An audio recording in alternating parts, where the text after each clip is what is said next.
के छ? हामी चाहिँ के भन्दा रवि लामिछानेमाथि भएको राजनीतिक ए अगाडि नजाउँ है, अगाडि नजाउँ। सहयोग गरेर यहाँ बस है, त्यही बस। निर्णय चाहिँ हामी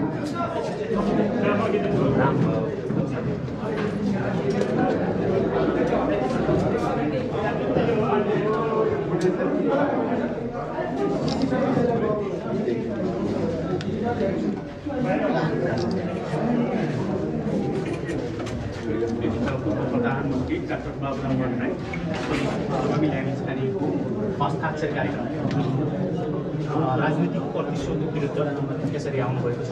रासपाको पार्टी कार्यालयमा आएर उहाँले हस्ताक्षर अभियानमा समर्थन जनाउनुभएको छ। हामी यो दृश्य देखाइरहेका छौँ।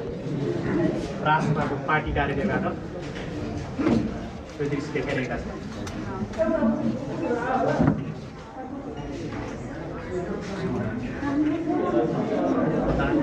डाक्टर बाबुराम भट्टराईले योभन्दा अगाडि पनि रवि लामिछानेलाई हिरासतमा लिनुभएको थियो र पछि बादमा उहाँले अभियोजन दिँदै पनि आउनुभएको थियो। त्यो राजनीतिक प्रतिशोध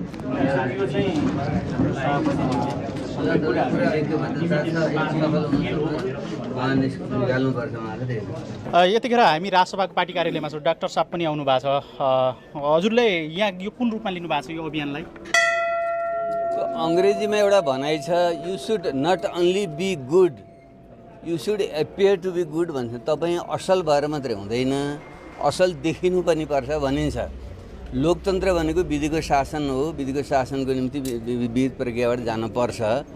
तर अहिले रवि लामिछानेजीको हकमा महिनौँदेखि वर्षै पनि हुन थालिसक्यो होला, जुन ढङ्गले उहाँलाई एकपछि अर्को गर्दै हिरासतमा राख्ने र त घुमाइराख्ने र उहाँको जनप्रतिको हैसियतले गर्न पर्ने कर्तव्य गर्न पनि नदिने र अल्झाउने जुन भइराखेको छ, यसले चाहिँ विधिको शासनभन्दा पनि अरू कुनै नियतले नै काम गरेछ कि भन्ने चाहिँ शङ्का गर्ने प्रशस्त आधार छ।